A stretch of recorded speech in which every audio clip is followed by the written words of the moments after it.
Shit over.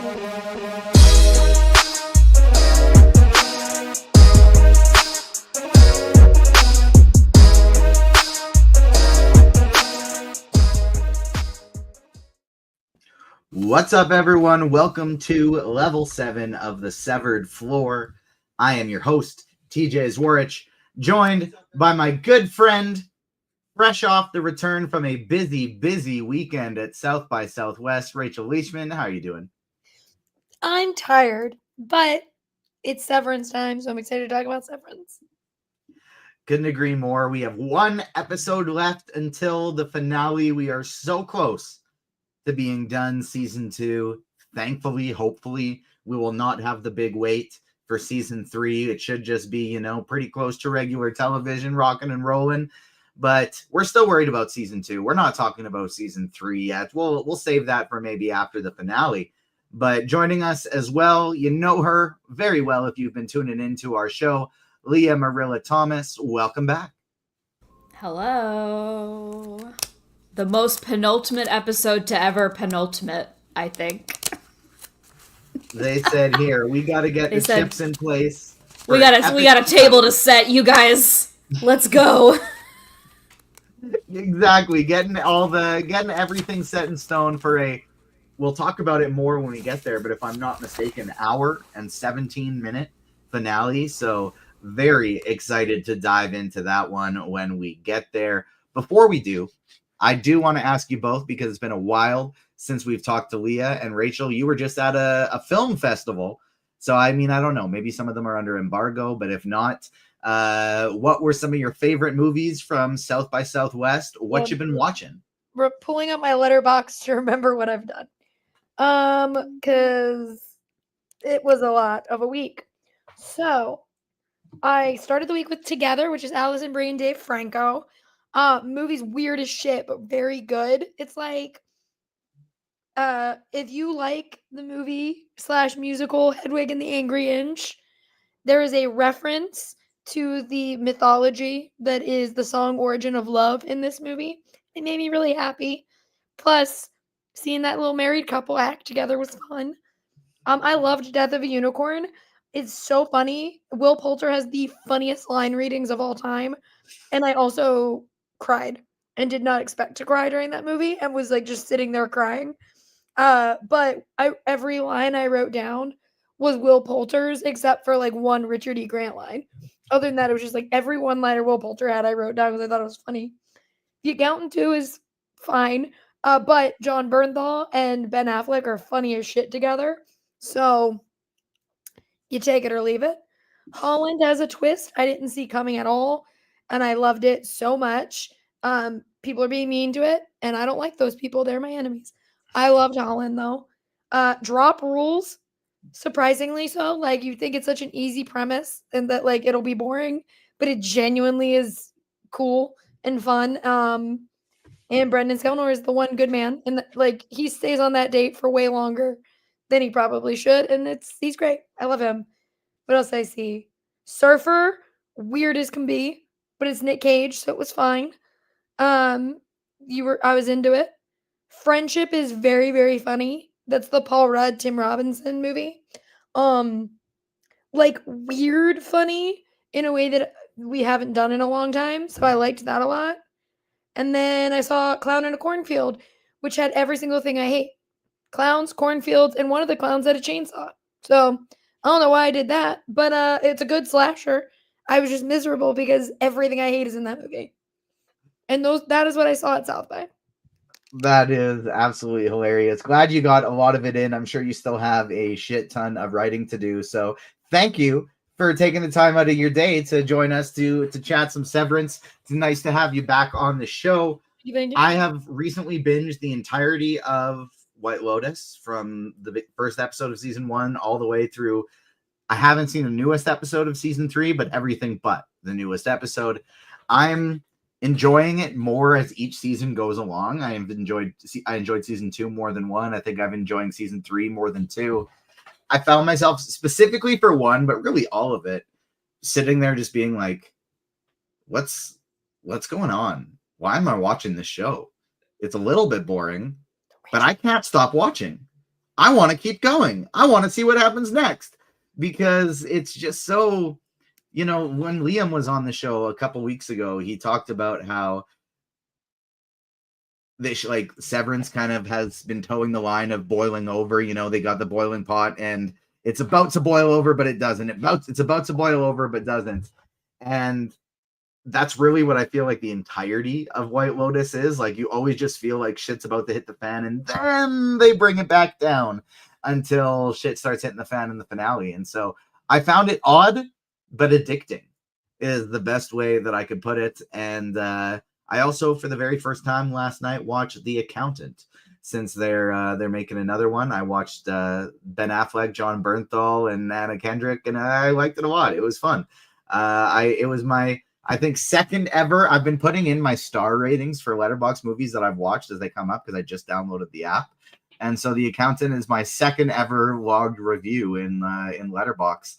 And I believe it was basically just like, pew pew, John Bernthal's cool, pew pew. And that was my review of it, but I gave it 4 stars. I liked it quite a bit. Leah, what have you been watching? Truly not much. I opened up the second Rachel left for South by Southwest. I opened up ye old Mubi app, and I clicked on Billy Wilder's first feature, which has been, I don't know if it's like restored, but it's streaming on Mubi. It's a French film. This was like before he had fully escaped Europe and the war. It was not great but it kind of charming to see some, like, a very famous classic filmmaker's first feature that's not great. And I don't know, I finished a binge of Agent Carter that I'd started a couple weeks ago. A re-binge. I was just watching Civil War the other day, and I forgot in Civil War there's an Agent Carter reference. Don't get me started. I put on the pilot of Masters of Sex. Oh, not the same. I put on the pilot of Masters of Sex randomly. I was like, should I rewatch this? Decided against it. But I've been doing lots of reading. I've been reading Lev Grossman's The Bright Sword. His, like, Camelot-inspired adventure.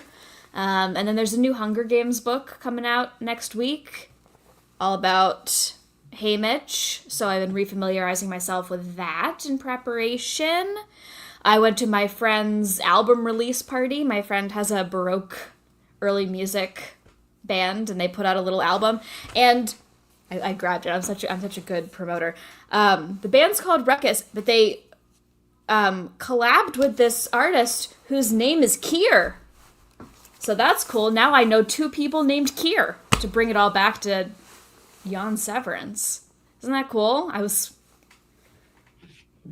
that weird thing where you hear something for the first time and then all of a sudden it's everywhere in your life. Isn't that lovely? Classic Lumon.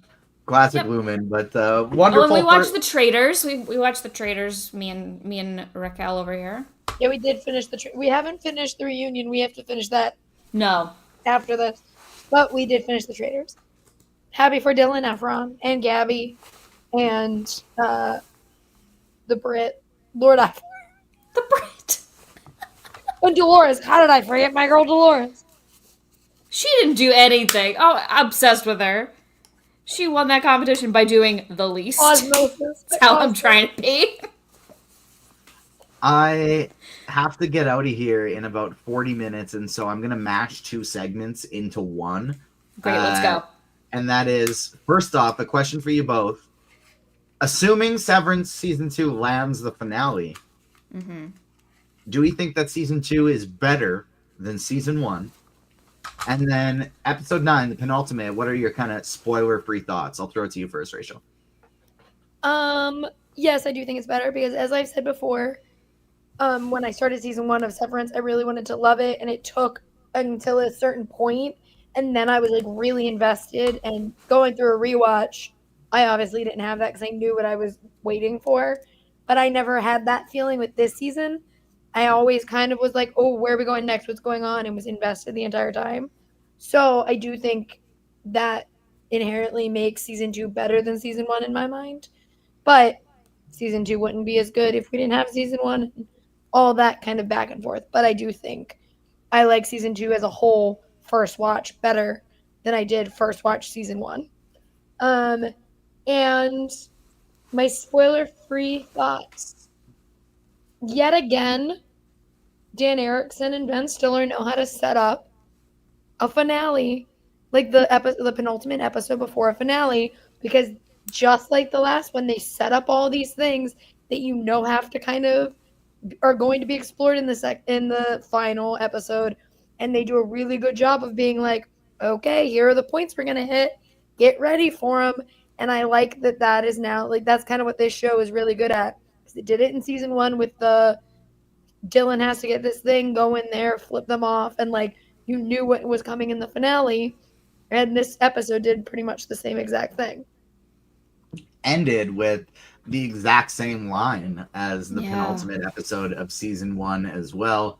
I am on the same page. I agree with Rachel 100%. Season 1, while I was still very interested from the beginning, it didn't really become like incredible television until the second half of the season. And so I feel like season 1, the highs are just as high as season 2. But as a whole complete season, I've definitely enjoyed season 2 more. Leah, how about you?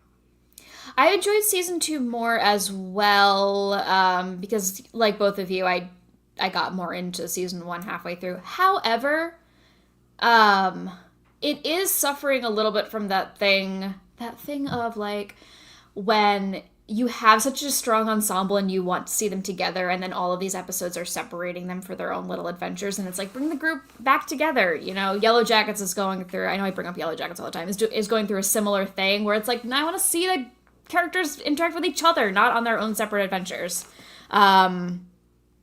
Which is frustrating, especially with these shorter seasons. If it was a 22 episode long season, they could all split up and you would trust that they'd come back, but like the clock is ticking. And my spoiler 3 thoughts vibes are ominous as hell. Like, if I were Mark S.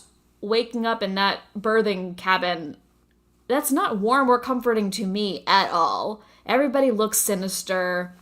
Mark's probably terrified that he's pregnant. Yeah. Burt and Irving, ominous. Miss Huang, ominous. Everybody, Dylan, out. Like, everything is just like, they're getting more and more separated. I want them to come together. I couldn't agree more. Like, a squad coming together is one of my favorite things in a TV show. Like, I like when all my favorite characters are in a group. And so I'm with you there 100%. I kind of felt like these past 2 episodes could have just been one episode. Either that or there's a little more needed on each of them, a little more meat on the bone needed for each of them, or just combine them into one and have the penultimate be just as long as the finale is.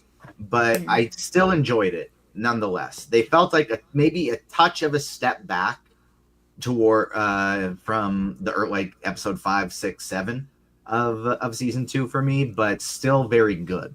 Maybe not 10 out of 10s, but 9 out of 10s. Like being harsh on it, it's terrible. No longer 10 out of 10. But I still did enjoy it, and like you said earlier, the table is set.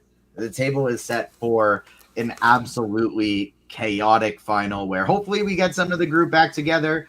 But ultimately, the team up that we maybe didn't expect at the start of season 2, Mark and Devin teaming up with Harmony Cobel.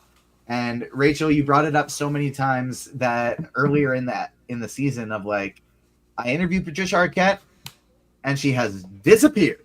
She is gone. We don't know where she is this season. And now it's all finally coming back together. We didn't get to hear your opinion of episode 8.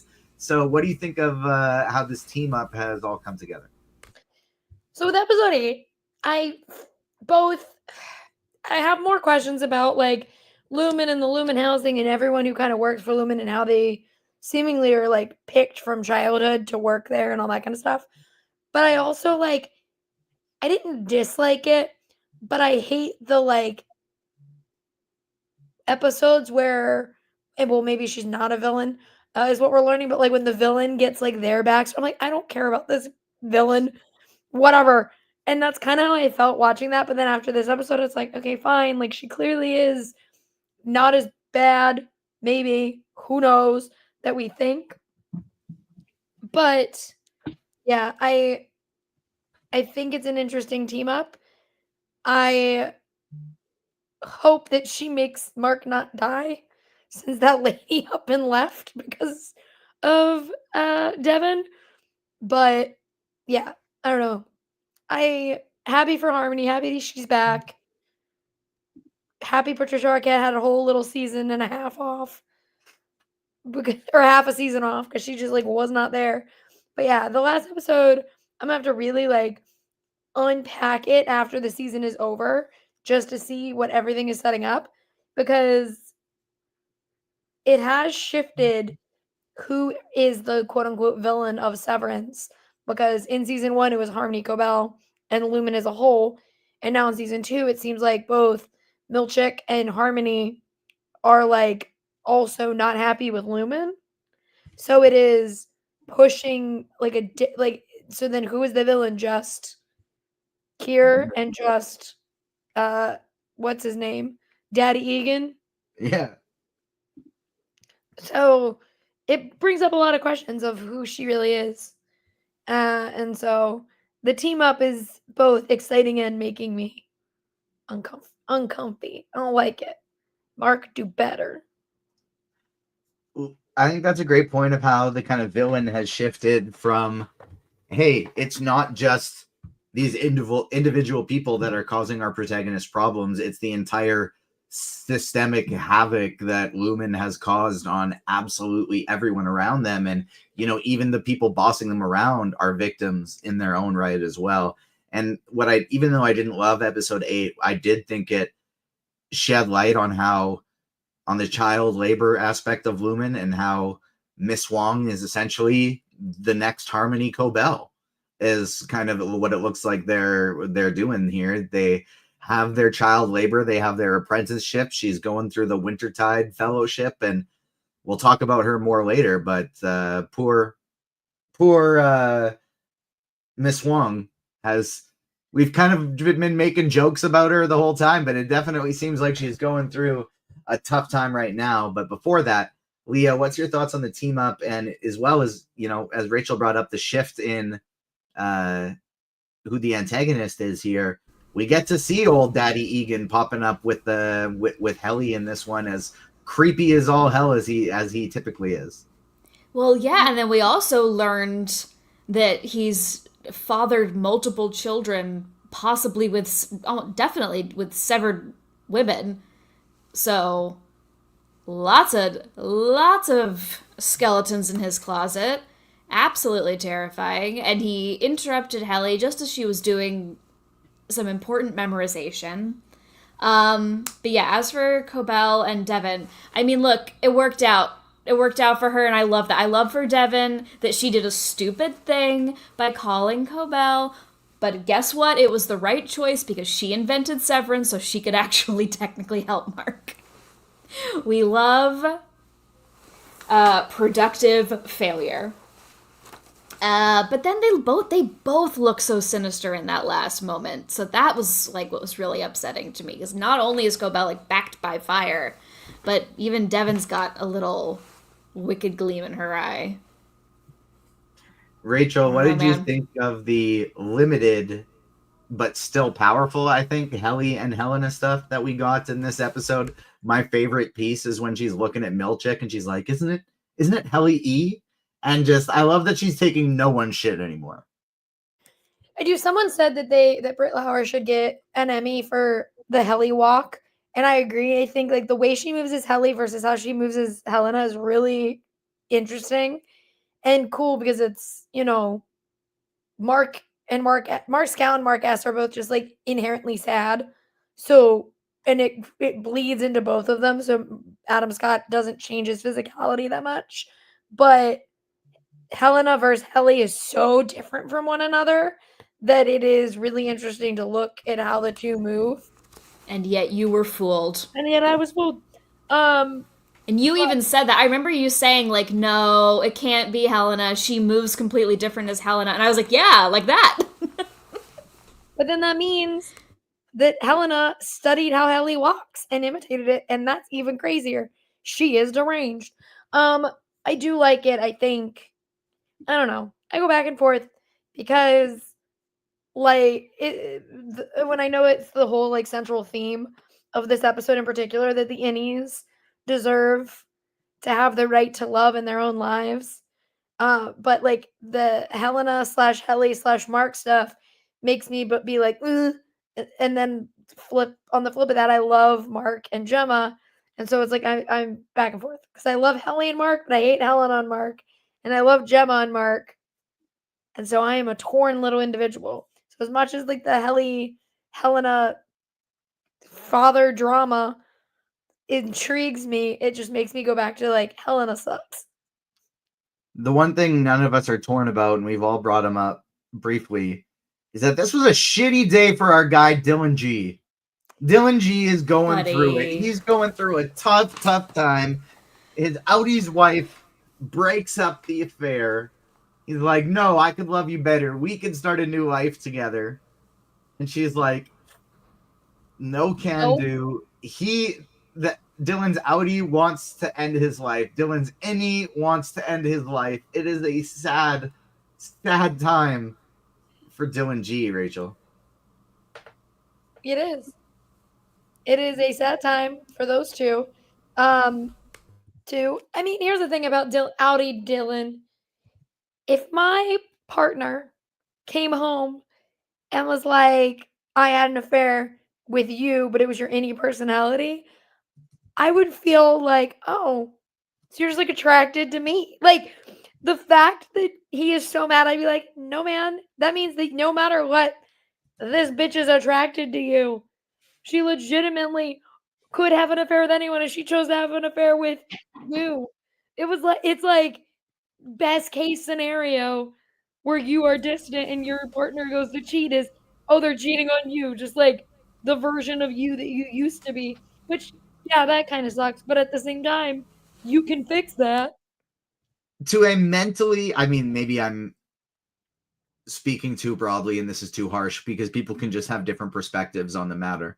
But for me, I feel like if I'm mentally healthy enough and emotionally mature enough that like I would see this as a damn, like this guy has got to be a wake-up call. I am not treating my wife and my family right. I am not, clearly I have changed in a way that she no longer loves me in that same way, but she still loves me so much that she's attracted to me. Like she's still attracted to me. It's not like she's like, I want to leave for this other guy because I'm fallen out of love with my husband. It's a net positive. I have fallen out of love with the way my husband's been acting lately. And so maybe I need a reality check. And I'm not going to have the image of my wife with this other man because I'm going to have this image of my wife with me, which is cool because that's what I want at the end of the day. I definitely thought Dylan's Audi took it the wrong way. But I understand that it is a very difficult situation, and that man does not feel good about himself, so he's immediately viewing this as a shutdown. But it also, listen, it opens up a world of possibilities. Because, like, say you are married. This is the extreme that my brain went to. Say you're married to someone and they are, like, convicted of being a serial killer, and they have an innie and an outie, and their innie is, like, a really nice guy. You could be like, I can still be in love with that person's innie.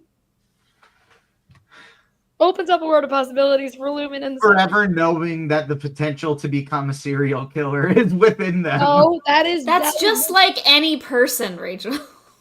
No, they have two distinct people living in one. They're different people.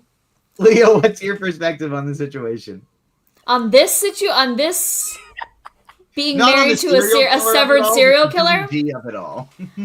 Well, I mean, it led to this really lovely conversation with Helly that like nails down the theme of the show, the very thing we're talking about. Are your innie and outie different people, or are you the same person? If you're different people, how could only Irving tell that Helena was there and not Helly? You know? Does it matter? All of us have covered various comic booky type shows before. You know, I'm in the midst of doing Invincible right now. Or I guess it's done. We were doing that every Thursday. So, you know, as you're hitting the like button, subscribing, and the notification bell, check out our Invincible show, our Daredevil show. Smooth.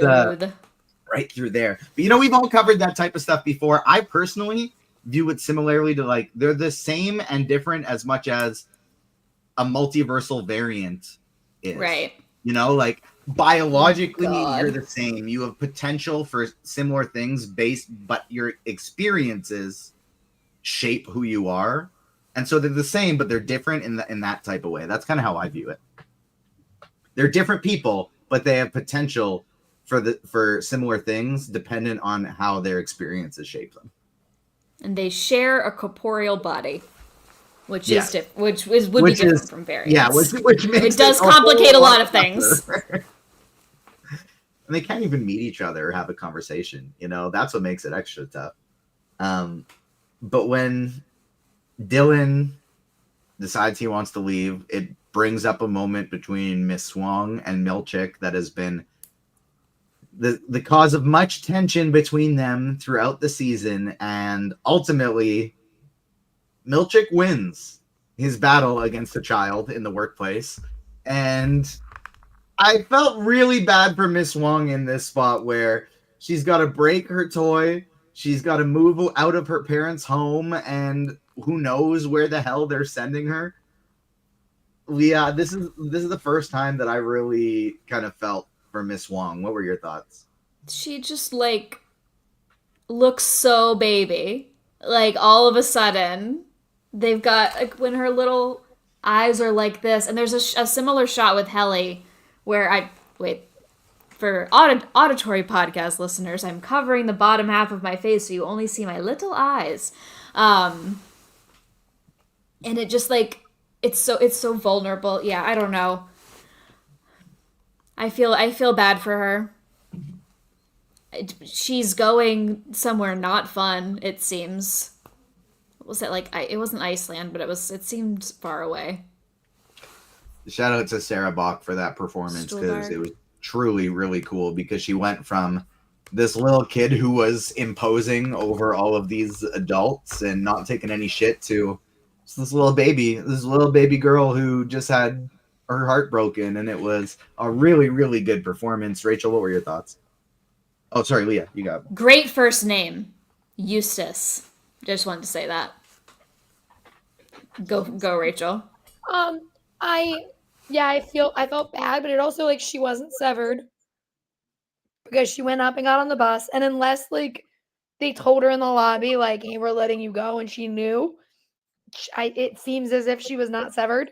Mm-hmm. So they just had this unsevered child working, which then poses the question about all of the higher ups, because we know Milchick isn't, and we know Harmony isn't.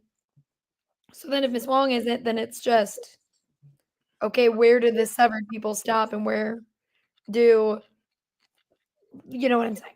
Anyways, yeah, I felt bad for her for the first time, but also, like, I thought she was going to have way more theories attached to who she was and her character, and it seems that she was literally just representing what we learned about Harmony in the last episode, that sometimes they cherry pick these kids. Because I fully was like, she's gonna be so important. This is so and so, and then Leah had a great theory that was like would have stopped. It was not a great theory. It was an upsetting theory. I'm saying, like, but it was like good to be like, that would be like so upsetting to watch, but like a good thing. And instead, it was just Lumon sometimes gets these kids. Yeah, and work. Is she an accelerated growth clone with Gemma and Mark's DNA? Yeah, exactly. Or no, she's just a kid that Lumon was just a like, kid, just like Harmony. Ideas. We're gonna bring you in. And I gotta wonder if Milchick and Natalie have been through all this as well. Also, where's Natalie? We haven't seen that lady in a hot minute. She was too busy almost crying over stuff. Like, hi, same girl. We've seen hints of it. Speaking of Natalie, we've seen hints of Milchick's displeasure within the workplace. And he finally begins his rebellion. Devour feculence, Mr. Drummond. Eat shit. He finally he didn't get the hell out of there. He kind of was just like, no, I'm the boss here. You leave me be. I did nothing wrong. So he hasn't fully revolted against Lumon, but Rachel, he has begun his rebellion, and I feel like the table is now set to maybe add Milchick to the team of our little squad that Harmony just joined too.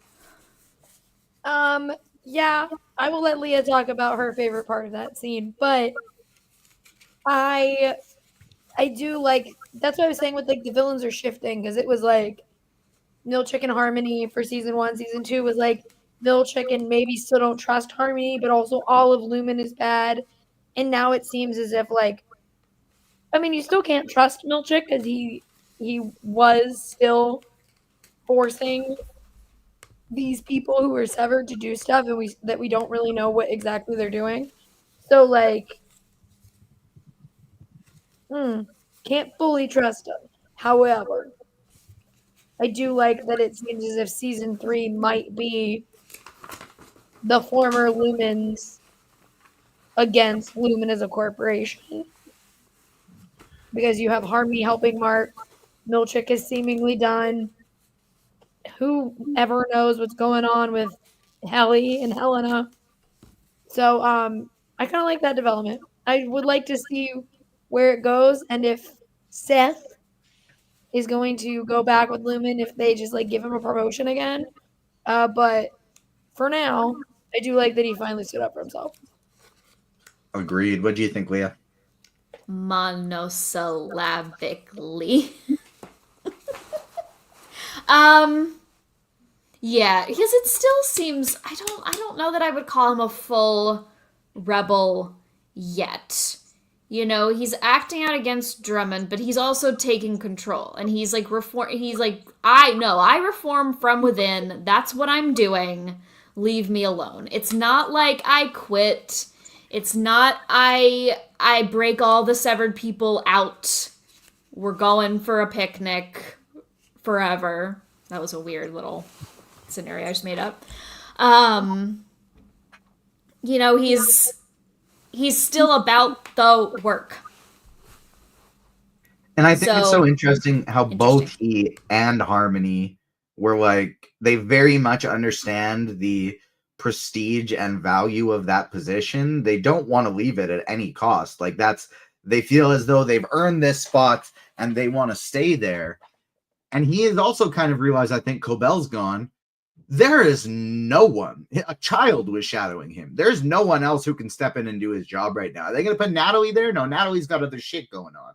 And so I think that he realizes the leverage he has in this situation, where he's not worried about potentially getting fired and losing his job because maybe he doesn't have the fear of that either. He's like, screw these guys. I've had enough, even if they fire me. But I think he knows he won't get fired because they don't really have any other options right now. And he is doing a good job, no matter how much they continuously demean him. But the other mystery that sort of got revealed, I still thought it was quite confusing as to what the hell was going on with Burt and Irving throughout this episode, because there was a lot of sexual tension. I understood that part, but I still don't think I understand the extent of Burt's history within Lumon. My understanding is he was essentially like a bad guy. Like he just drove around and brought people to where they need to go. Maybe it was for some terrifying things. Maybe it was sometimes so people could get killed. I don't know. That's what it seemed like he was insinuating. But Irving wants to go all the way with Burt. He wants to make it happen on the outside, and he's in love. He wants to feel love again, Rachel. And poor Burt says goodbye. Here is the thing.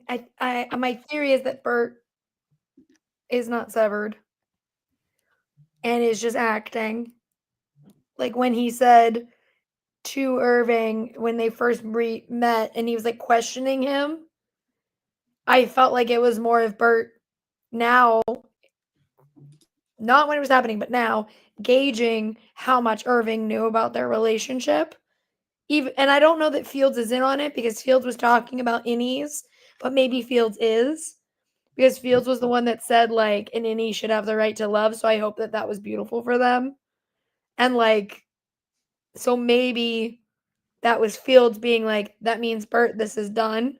Because later when Fields doesn't show up and Irving says something about it, like, I don't know. My theory is that Burt is not severed and is sending Irving away and telling him goodbye because of that, and he knows too much. But also, I would love to be wrong. Would like that theory to not pan out.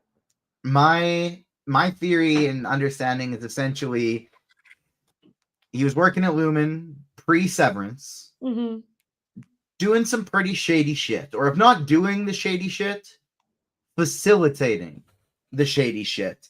And the whole, an innie could get your soul to heaven thing, I actually think that was truth within Fields and Burt, and they were trying to be truthful with their beliefs there. And so after all the shady shit that Burt had done at Lumon, maybe if he severs himself and becomes a severed worker, it could still get him to heaven. And then now that he's no longer working on the severed floor, where Lumon's probably still wanting some things from him, I don't think they're gonna just let him go quite that easy. Maybe they kicked him out of that position, but not out of the company overall. And they said to him, remove Irving from the picture. He's asking too many questions. He's found too much out. You got to get out of here. And Burt, who still has this love for Irving, because, that's the big question of what we're thinking Cold Harbor has something to do with. Can love transcend Severance?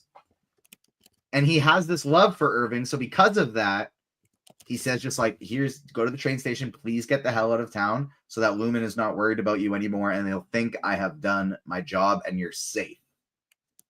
That was what I think went on between the two of them. What do you think, Leah? Oh boy. Yeah, I mean, I think your mic might have switched or something, or you were just very close because that was a hilariously loud entrance. What? Oh, I hit my phone into the mic. That's what happened. Oh. Nope.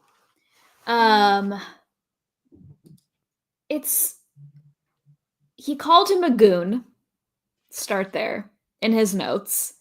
And so Burt definitely played the part of a goon. Like maybe he was just doing that as a bit because he didn't like being called that.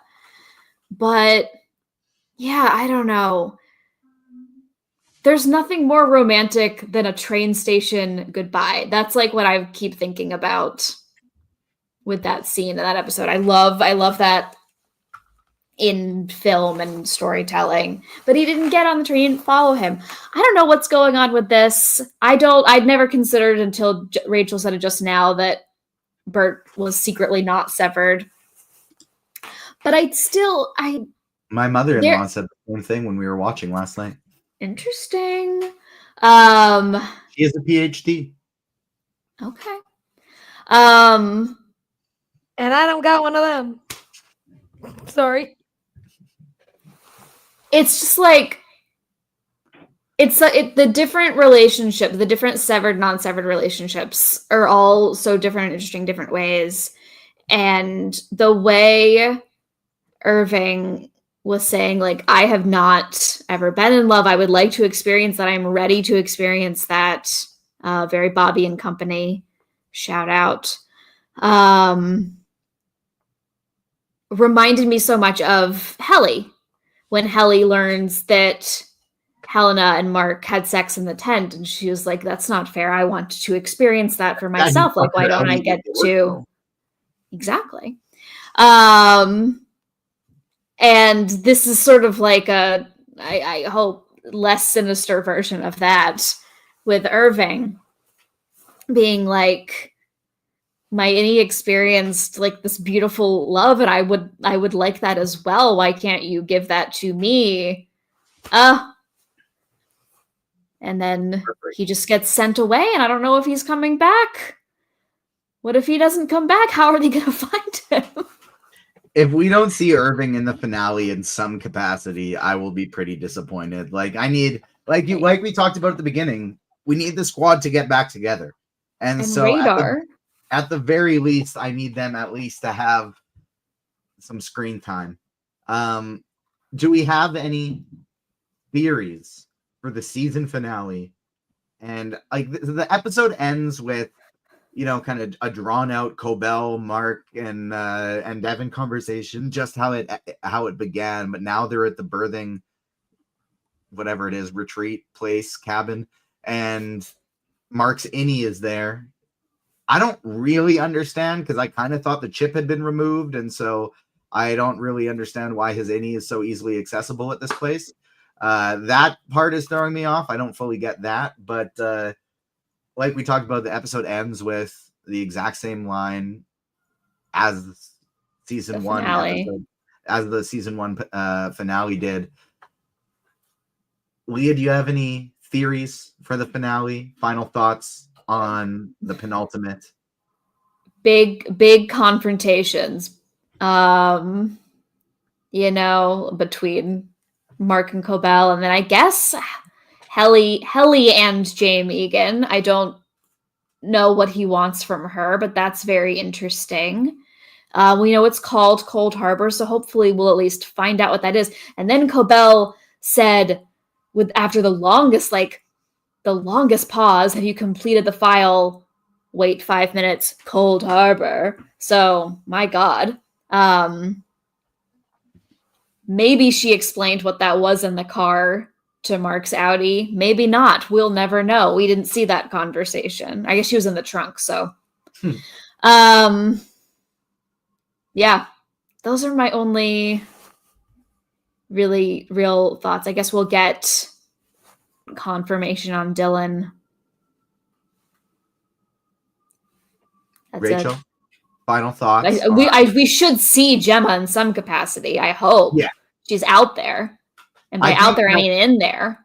I do want the squad to be together, but as Ava's saying in chat, she predicts that Irving and Dylan won't be in the finale because they've lined up Irving's train leaving and Dylan quitting. So maybe it would be a very Helly, Helena, Mark, Gemma focused finale. I hope we do still see them, but maybe they're meeting up. Maybe they're both gone and they're meeting up, having a little Dylan G and Irving reunion. Rachel, final thoughts from the penultimate and theories for the finale. Cute. I'm going to be mute on the finale because I've seen it. How dare you? So I'm not saying nothing. Zip. But yeah, I just think this was like again, another episode that did a really good job of setting us up for a finale. It had all the makings of what a penultimate episode should. And I like that it ended on a little cliffhanger. It made me happy because it was like, huh? Mm-hmm. The one thing we do know about the finale is it's not going to be one of these shorter episodes like the last two has been. It's going to be long. Ben Stiller confirms it's going to be 76 minutes, over an hour, showing off an article written by the wonderful Adam Blevins over at Collider, who, of course, is the former co-host here of the Agents of Fandom podcast, co-owner, and the guy who will be joining us next week for our finale, our Daredevil episode 4 on Tuesday. He's going to be joining us. So Adam hopping back on the podcast to talk some Daredevil on Tuesday. The Comic Corner will be back live on Thursday now that Invincible is done. And then, of course, Rachel and I will be back for the Severance Season 2 finale next Friday. We have Jamie Durack of Phase Hero joining us for that one. So stay tuned. It's going to be a very fun episode. Hit the like button, subscribe, hit that notification bell so you don't miss out on all of our shows. We're going to be covering Andor in April. We're going to be covering The Last of Us Season 2 in April. We got lots and lots of fun stuff coming. So make sure you stay tuned. Subscribe wherever you get your podcasts. Rachel, where can the people find you on socials, and where can they find all the reviews you got coming from South by Southwest? You can find my reviews at the Mary Sue. You can follow me at Rachel Leishman on Twitter and Rachel_Leishman pretty much everywhere else. You can see my interviews up on my TikTok and on the Mary Sue's YouTube. And you can read my reality television coverage over at Collider. And listen to my podcasts. Padre Pascal, the Powell Pod, the Fordcast, and Cinema Sibs, wherever you get podcasts. And this one that you're listening to already. Leah, where can the people find you on socials? Where can they find your content? You can find me at Leah Marilla on pretty much everything. Follow me on Letterboxd. Follow me on Blue Sky. I am technically on Twitter and Instagram. They're private, but I'm still talking. You can still follow me. There's nothing against that. And then my writing at Cosmopolitan, Teen Vogue, The Mary Sue, Collider, the aforementioned, Polygon, Everywhere and Nowhere.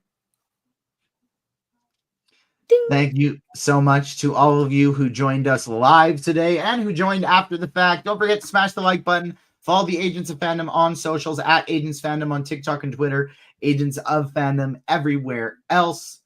We will see you next time, everybody. On behalf of myself, Rachel, and Leah, peace.